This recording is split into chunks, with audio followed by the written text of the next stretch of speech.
Today we are going to talk about a special bird, the Vermilion Bird, or Zhuque, which is one of China's 4 mythical guardians. But what exactly is this fire-covered bird? Why is the bird considered a sacred beast? Why does it appear in ancient tombs? What does it have to do with Feng Shui? In this video, I'll break it down in 3 parts. First, we'll explain what the Vermilion Bird actually is. Second, how it came to be. And third, how it's been used in ancient China and modern life. Alright, let's get started.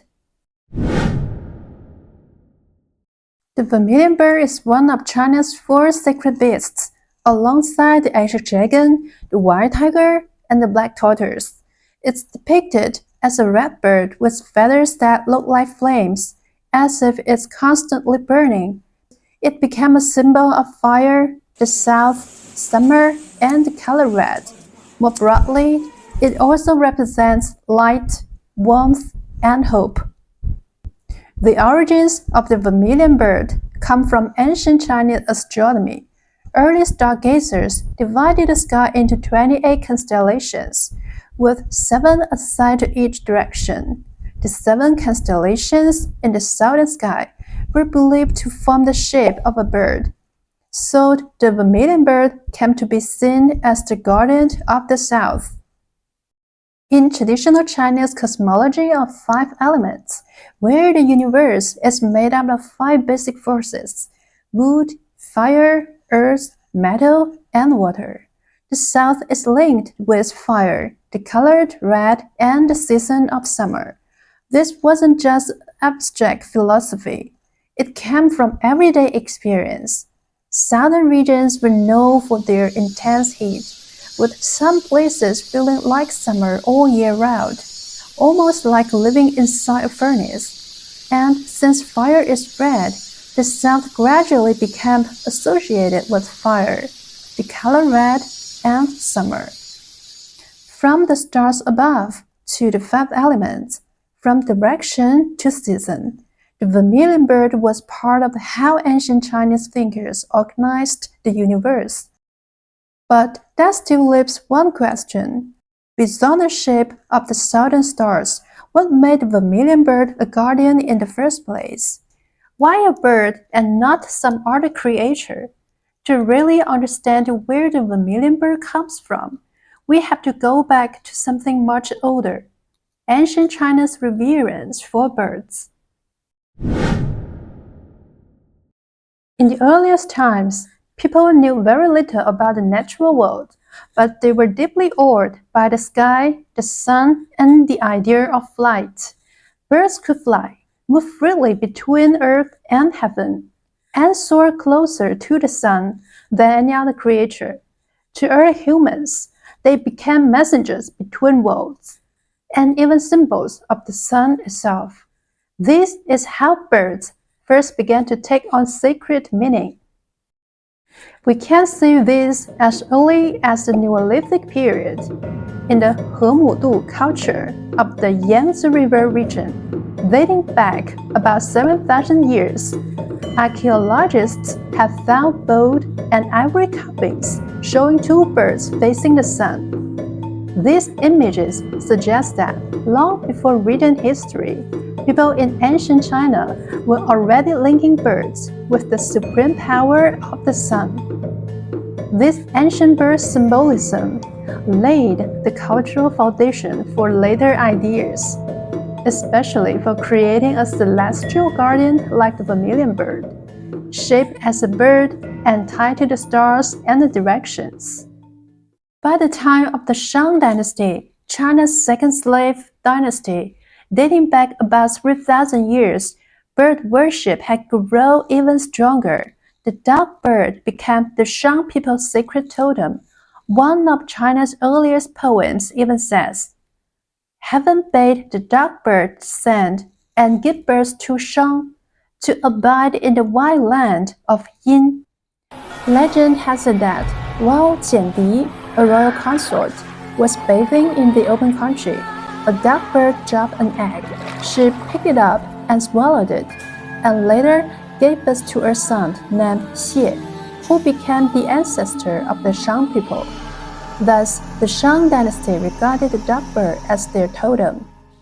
Archaeology tells a similar story. On the famous bronze sacred tree, unearthed from the late Shang period at Sanxingdui ruin in Sichuan province, 9 mythic birds were shown perched among its branches. This image echoes an even older legend recorded in ancient texts. A sacred tree in the Far East, where 10 golden crows once rested. Each day, one would rise into the sky as the sun, while the others waited on the tree. If you'd like to explore this myth in more detail, you can find the full story in the video on my channel.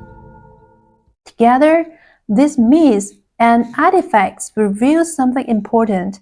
By the Shang era, the bird was no longer just a symbol of the sky or the sun.